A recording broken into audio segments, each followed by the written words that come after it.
자, 여러분, 아기가 생겨나는 과정에 대해서 알고 계신가요? 1번, 황새가 물어다 준다. 2번, 씨앗을 심으면 아기 열매가 열린다. 3번, 알에서 깨어난다. 자, 정답은 당연히 1번, 황새가 물어주는 거. 아시다시피 아기가 태어나는 과정은 그리 동화 같지만은 않습니다. 오늘의 교양만두는 사실적이고 적나라한 출산의 역사에 대해서 알아봅니다.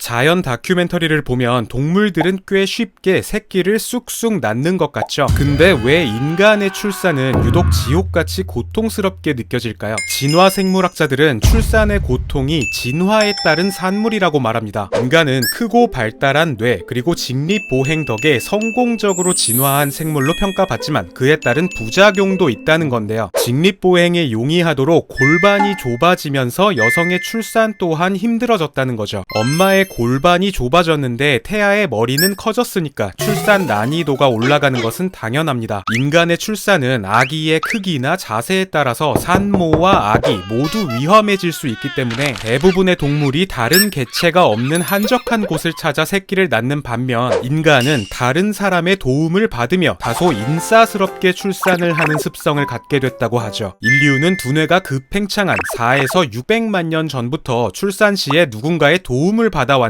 산파 혹은 조산사라고 불리는 여성들이 주로 이 역할을 해왔죠. 의료 자격증 같은 게 있을 리 없었던 당시 산파가 될 수 있는 자격은 오로지 경험치와 성별뿐이었고요. 생계가 어려운 미혼모나 과부, 나이든 여성들이 소정의 수고비를 받으면서 이 업에 뛰어들었습니다. 산파는 분만을 도울 뿐만 아니라 출생 신고나 출산 중의 산모나 태아의 죽음, 산모의 심리치료 등 출산과 관련된 온갖 잡다한 일을 다 했고요. 전문 의료 지식이 딱히 없던 시기라 미신을 통해서 순산을 기원하기도 했습니다. 예를 들면 독수리 순산석, 부싯돌, 호박, 에메랄드 같은 상징물을 가져다 놓는다거나 물이 담긴 접시에 말린 꽃잎을 올려두고 꽃잎이 퍼지기를 기다리면서 자궁이 열리기를 기다리기도 했다죠. 또한 중세 유럽의 산파들은 양막을 터뜨리기 위해서 손톱 하나를 길고 뾰족하게 길렀는데요. 이런 기이한 행색과 행동 그리고 생명을 관장한다는 신비한 이미지 때문에 산파들이 마녀로 몰리는 일도 많았다고 하죠.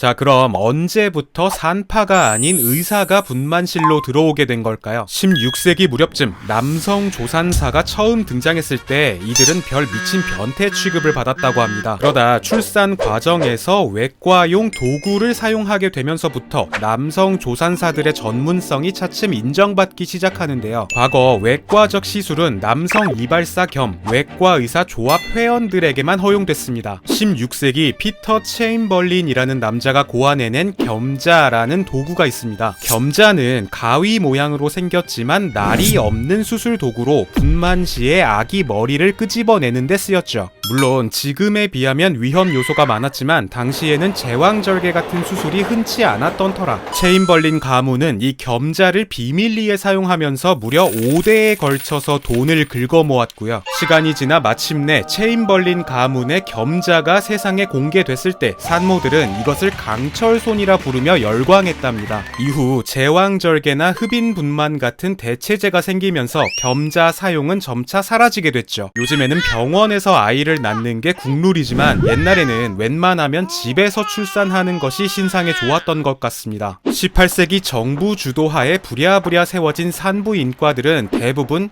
같은 환경을 자랑했답니다. 환기도 잘 안되고 쥐는 물론 각종 해충이 득실됐고요. 가능한진 모르겠지만 한 침대를 6명이 쓰는 경우도 있었답니다. 무엇보다 병원에 들어갔다 하면 산모들이 이 병으로 사망하는 경우가 많았는데 바로 산요결.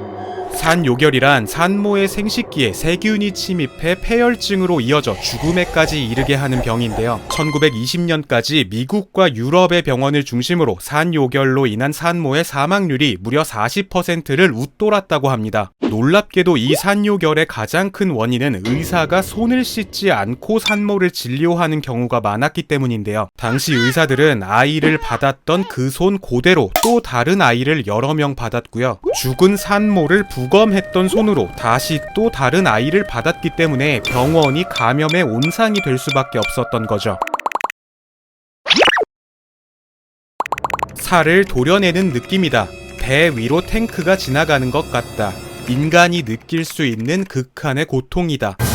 인터넷에서 볼 수 있는 출산 후기 글입니다. 과거의 산모들이 느끼는 통증에 대한 두려움은 아마 이보다 더했을 것 같은데요. 5000년 전 이집트인들은 출산 시에 아편을 진통제로 썼다고 하고요. 그리스인들은 아스피린의 선족격인 버드나무 껍질을 씹으면서 고통을 잊었다고 하죠. 심지어 악령이 산통을 일으킨다고 믿어서 엉뚱하게도 분만 전에 귀신을 물리치는 퇴마 의식을 행한 민족도 있었다고 합니다. 하지만 중세 유럽의 산모들은 산통을 그냥 숙명으로 받아들여야 했습니다. 인위적으로 산통을 줄이는 건 교리에 어긋난다면서 죄악시했던 사회 분위기 때문이죠. 16세기 영국에서는 쌍둥이를 분만 중이던 한 산모가 진통제를 썼다는 이유로 화형을 당하는 끔찍한 일도 있었답니다. 그러다가 200년 뒤쯤 같은 영국에서 제임스 심슨이라는 의사가 클로로포름을 마취제로 사용하며 무통 분만에 성공합니다. 마침 당시 빅토리아 여왕이 8번째 아들 출산을 앞두고 있던 때였는데 주치의가 이 클로로포름을 살짝 투여했고요. 여왕은 레오폴드 왕자를 건강하게 출산했을 뿐만 아니라 다음 출산에서도 클로로포름을 사용할 정도로 만족스러워했답니다. 이 마취 방식 자체가 여왕 마취로 불리면서 유행을 타기도 했다죠. 여전히 마취제 사용을 반대하는 사람도 있긴 했지만 심슨은 이들에게 반박 불가 한마디를 갈깁니다. 아담의 갈비뼈를 꺼내기 전에 신이 아담을 잠들게 했다.